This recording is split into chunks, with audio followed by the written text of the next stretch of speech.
Alright. Okay, so I was originally doing this in the comfort of my cold room, but I hate bugs, okay? But my brother's friends are here and they're playing Fortnite and they're screaming. Shoot, what bug is that? Okay. Okay. I hate bugs.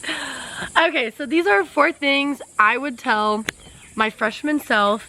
I went through high school and I wasn't a strong Christian and I made mistakes. And it's a wasp. These are 4 things I would tell my freshman self if I could turn around and speak some sense into her. I was naive. I listened to Taylor Swift 15 like every day before school. I really thought I was gonna find like my Christian Prince Charming. I mean, it's possible, but the odds of finding a guy really in love with the Lord that young, I don't know. So anyways, my first piece of advice is don't listen to what a guy tells you. Watch how he lives his life. Look and watch at what his actions are. And so what I mean by that is when I was a freshman, there was this junior guy and he wasn't a bad guy. He didn't party, at least that I know of. He wasn't like really in that crowd, and he was a Christian, and so maybe he was saved, but he wasn't a strong Christian.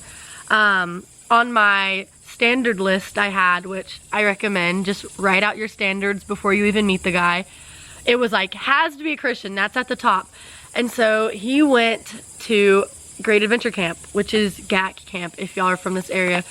And so that's good for him to have gone to a Christian camp, but that doesn't mean he's a strong Christian, and he wasn't. But I was just like, yes, he's a Christian. He has a Bible verse in his Instagram bio. So where I went wrong is I just listened to what he said and not how he lived his life. And on the second week we were talking, the third week, he started calling me baby. He asked me if he could take me to parties. My mom was like, no way. And I was like, Mom, you're getting in the way of my love. Okay, I didn't actually love this guy and I didn't tell him I loved him. But I just want to be clear that like, it doesn't matter what he tells you. I don't care if his dad is a pastor.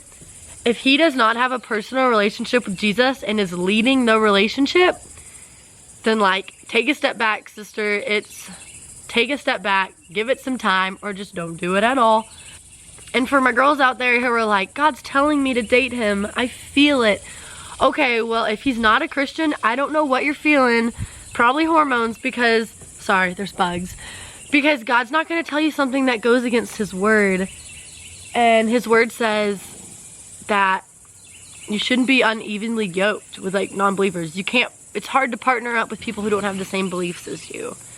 At least romantically, because you're gonna go this way, they're gonna go that way, and it's just gonna be like.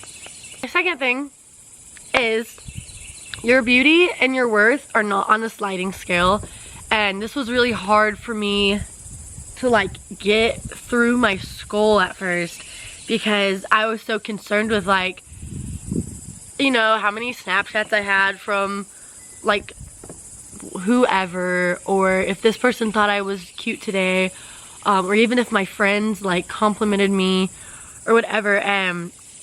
I would never admit out loud that my beauty and worth were in their hands, but every day I subconsciously put my beauty and my worth in their hands. Like, I wanted people to think I was pretty and like whatever. But the thing you have to remember is you were bought with a price. Like, you were bought with a perfect man's life. And his sacrifice on the cross like secured your soul. Your worth and how beautiful you are is like secured, and he wants to welcome you in and invite you in. And it's crazy to me that with a worth like that there would be young girls that are just settling for a random guy to just, okay, there's gnats, for a random guy to just like say they're pretty. Oh wow, okay, it's getting a little intense out here. Okay, scene change. I have to draw the line when like gnats start dying on my face. Like I'm hitting them and it's like, ugh. Third thing is the worst thing you can ever do is think you're alone. And like that's how you give the enemy a foothold into what's happening. Like whether you think you're the only girl that struggles with what you're struggling with, or you just don't want people to look at you differently, or you just don't want to acknowledge that there's a problem because then you're scared things might change or whatever. You're not alone. A lot of people go through a lot of things, and the worst thing you can do is keep it to yourself. And so now there's the question of who do you tell? And I just want to take this really seriously for a moment. You can't tell everyone everything, and that's okay. You might not be able to tell your best friend what you're going through, and maybe you shouldn't. If they like to talk or they like to do things, just don't even give them the information to accidentally tell somebody. Fourth and final thing, and I actually had a friend tell me this, and I always remembered it, and I'm like kind of starting to see it now, like junior, senior year. But I was told this like in 8th grade, and I was like, what? But what they said was people will change, you will change, but you have to show like grace and understanding to that. And so by the time you get to like junior, senior year, sometimes sophomore, like the people you grow up with, they're gonna start taking different paths than you. And it might be a path that you want to go on, or it might be a path that you're like, whoa, I didn't know that about you. Like, whoa. You're gonna mess up too. You're gonna do something that you regret. If you think they're gonna regret it, like, be their friend, but show grace and understanding and just pray for them. Because most likely you're gonna go through something like that too, and they're gonna see it as like, oh, so-and-so changed, Gracie's different. And that's totally okay. The things you prioritize will become first in your life, and you will mess up, or you will accomplish something great. But no matter what, show grace. It's all gonna be okay.